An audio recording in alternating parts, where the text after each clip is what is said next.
Hello, good day to you chaps, chapettes and everyone in between. My name is Josh and welcome to my YouTube channel. Now today, this afternoon, this morning, this evening, wherever you are watching this video, I will be showing you a really good tip on how to make really good sounding guitar covers at home. And you only need a couple of things to be able to do this. Obviously, the bigger the budget you have, the better these will be, and vice versa. So all you will need is an guitar, and I have one right here. You will need your amplifier. You will need, if you are using something like a Kemper, you can go straight into the interface. If you are using an amplifier and a cab, you will need to be microphoned up and obviously connected up to an interface into a DAW like Logic or Cubase, Pro Tools, what have you. I am using Logic Pro, so I will be showing you on Logic Pro. And so if on over here, you will see I have a lovely screen recording here, and you can see that I currently have, this is one I've made earlier, this is a project I'm working on at the moment, and this is how I'm going to be showing you how to make these covers. So ignore this for now. I'm going to show you exactly what to do from the start straight away. So what we're going to do is we're going to go on to guitar tabs or Ultimate Guitar tabs, wherever you may get your tabs from. We are going to get a Guitar Pro file. Now hopefully some of you may have something like Guitar Pro, or I use Tux Guitar, and this is software that basically allows you to see and be able to play a guitar tab in front of you. So if I show you on here, for example, so tell you what I will do, I will show you first download one and I'll talk you through the whole process. That would make more sense. So what I'm going to do is we're going to go to Ultimate Guitar tabs, and while this loads up, we are going to, so I'm going to think of a song just to do a little demo of for you guys. We'll go for a Rammstein song, because who doesn't like dirty industrial riffs? And what we'll do is we'll go for a popular song. We'll go for Ishville, because I would imagine that there will be a lot of ones there. So as you can see here, you've got Guitar Pros, you've got tabs, you've got more Guitar Pros here and there. So I'm going to just go for this top one here, mainly because it's got the most ratings. So we can see here, it shows you exactly how to play it. And if you look on the website, you can click here, play.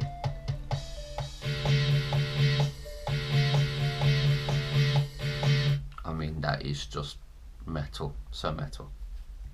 So what I'm going to do is I'm going to download this tab by clicking this magic button right here. So I'm going to save this here in my tabs folder, where I've got some bits and pieces already saved. So then what I'm going to do is, as you can see here, I have a picture of a penguin, which is the icon for Tux Guitar. So what we're going to do is we are going to load this up, and what it's going to do is it's going to bring up Tux Guitar for me. Now for some reason when you click onto this, it doesn't automatically bring up the tab, so what then you have to do is click the folder and then find your tab. So then as you can see here, it's in exactly the same sort of thing. So we've got Richard's guitar, we've got Paul's guitar, we've got Oliver's bass, we've got keyboards, etc, etc, etc.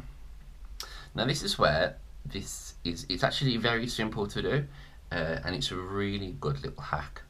So what we're going to do is, whether this will be on, say, Tux Guitar or Guitar Pro itself, what we're going to do is we are going to export this as MIDI. We're going to export it as a MIDI file. And that's all we're going to do. It's really simple. We're not transposing it, because we're not going from like drop D to drop C, or drop C to drop D, or what have you. So we're just going to go ahead and click OK, and then we're going to save it.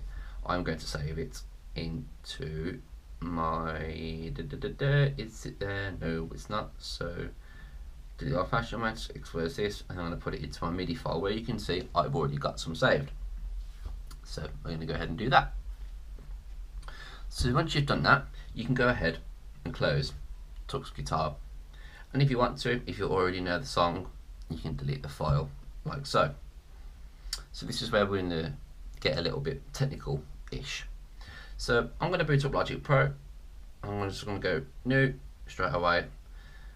I won't close this one because I will show you how I've been working things on here. Now this is a really good way of being able to, if you're not very proficient in mixing and you want to have a go at just doing things yourself, this is a really good way to do it. So I'll show you exactly, like I said, the way I'm going to do it, and then I will show you one with the finished product. So all I'm going to do is I'm just going to create one like this, straight up audio. It doesn't really matter which one you select, either way. So let's close that and let's bring up, so I have my Logic window right here. I'm just going to bring it up so we've got a nice big screen. Then what I'm going to do is I'm going to find the MIDI file that I saved. So here I have ishfeel.mid, so this one is MIDI file. Then all we're going to do is we're going to drag that right here into Logic like so, and I'm going to wait for that to where it is. Sometimes you may get, this is actually a perfect example, if you're using Logic or Guitar Pro, what have you, or Cubase rather, it may ask you if some additional content is needed. If you wish to, you can go ahead and download so. And then here we have some really funky looking dots and almost looks like Morse code. And all this is your MIDI files. And as you can see, I've got the whole song up on the screen here in front of us. And we can see, so we've got a grand piano. For some reason, this imports automatically into every single one. All I'm going to do there is I'm just going to delete that track because we're not going to need it. Simple as that. So as you can see, we've got some hard rock guitars, we've got a fingerstyle bass, a recorder, a classical ensemble, another recorder, so then, and a drum track. Now what I like to do for these is that I usually just take out the guitars straight away. But what I'll do is we'll leave them in there just to show you what it'll sound like at the start. So if I go ahead and press play,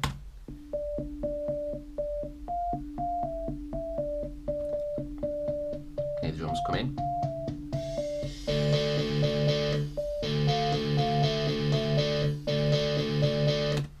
So you get the idea of what we're going to do here. So all I'm going to do is get rid of that guitar track, and I'm going to get rid of that guitar track because we're going to record some guitars over the top of this.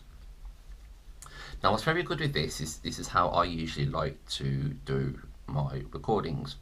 What I usually tend to do is I will double or quad track all my bits. So obviously at the moment I've just got the Kemper and I'm running straight into the interface, and then that's running into Logic Pro. So what I'm going to do is, obviously I've got audio on here, so all I'm going to do is I'm just going to name this R2K R, and that's just come up just because obviously it's installing some bits and pieces, so you may need to do that if you're doing so. So then what I'm going to do is I'm going to add another one. I'm just going to work out how many tracks I'm going to need in total. So for Ishfeel, you've got some distorted guitars and you've got some clean guitars. Now it's up to you on how you do it. Just for ease of purpose, all I'm going to do is I'm just going to double track these. So all I want to do is add another 3 tracks, right? So there we go, we've done that. So now what I'm going to do here is I'm going to put pull left, and I'm going to put R2K clean right, and then pull clean left. So this is already set up. If I bring this up, you'll see here it's already noted to record in stereo through my 2 inputs from the Kemper. So what I'm going to do is here, as you can see, like it's already given us a little bit of a bass amp, some pedals, some basic EQs for the rest of the tracks, and then obviously we've got our drum kit. What I usually like to do is I just like to I'll just flip the compressor or have the drum kit in the EQ, and I'll just put on a classic drums mix, and then with the EQ I usually just like to slightly improve the thin sounds. So what I'll do is I'll just press the S, and all that's done is it's just all we're going to hear at the moment now is the drums. So if I go ahead and play, got nothing for the first bit, and then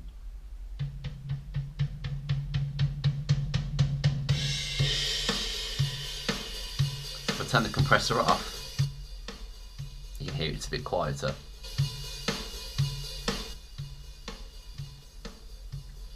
And you can just slightly hear the difference in the thin sounds. So that's perfect for right now. So then now what I'm going to do is I'm going to record a guitar track over it. So what I'm going to do is I will just show you, I'll just record the first part, and then I'll record it again, and then we'll just do the same with the clean sections, just so you get an idea of how to do the sound. So what I'm going to do is I'm going to arm my track for recording. The good thing is with doing this via MIDI is it will automatically sort out the tempo for you, or it should. So we are going to pick up my trusty RZK, in which we are in the drop D tune, and I'm on my clean patch, so we want to change that to my dirty one, like so, and then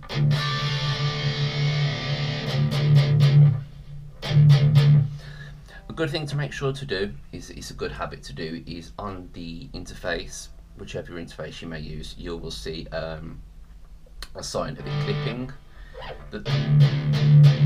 If you watch on the bar where it says RZK on, you've got that little green bar,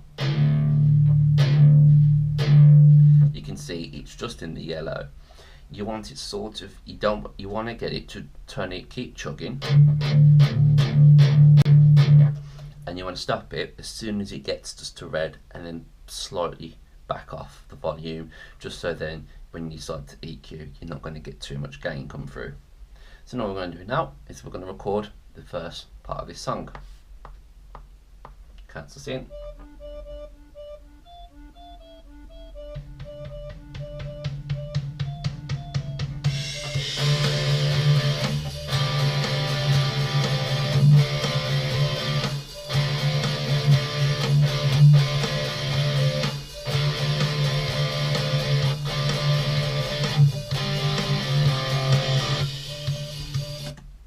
So that's just recorded that section for me. So all I'm going to do again is, all I've done there is I've just put that to the right side. So now it's going to come just out of this speaker, and what I'm going to do is I'm going to record Paul's side on the left. So we'll do that again, record.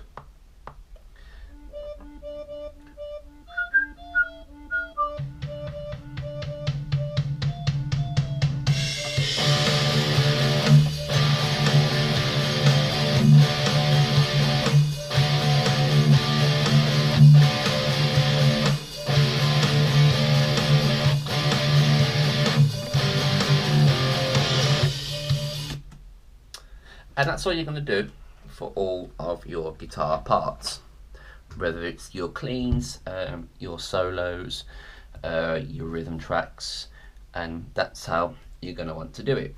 And it's as simple as that, and then you can have a fiddle around with how much you want to push the guitar parts to each side, whether you want it all the way to the left and all the way to the right, or if you want to sort of have them half and half. It's up to you on what you think sounds good for your mix. So what I'll do is I will also show you ones that I've been working on at the moment, so you get a good idea. So we'll just close that for now. I don't need to say that because I'm probably not going to go back to that one. So as you can see here, this is one I've been working on at the moment. This is for Deutschland, and you can see it's a very sort of rough part at the moment. So you've got all the tracks around here. You can see these lead tracks haven't been trimmed and edited, because you can see little nodules here of where I've just hit the strings, for example, and then you can see where I've cut silence in. So we've got how I've worked this. The main RZK on the right side and Paul on the main left side are both my Mesa dual rectifier profiles, and then for the undertones that I've done, as you can see, the volume is a lot lower, and I've used a Friedman just to add just a different sound underneath. And then I've got my two leads on each side. Because the leads are quite intricate, you don't want to do too much, because it's just going to become slightly overpowering. So this is what it sounds like so far.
So you get the idea on how to do it, and as you can see, they're all left, right, left, right, left, right. And if we bring this up, you can see I've got some EQs on the guitars. I've done quite a lot to the synth tracks and the drums, and if I still have it, I shall see if I have one.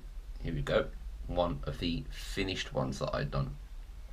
You'll just hear a difference in the sound quality. So as you can see, they've all been mixed. You can see here I made a slight mistake with the RZK tracks, so I had to re-record the end section. So this is like how Zona would sound.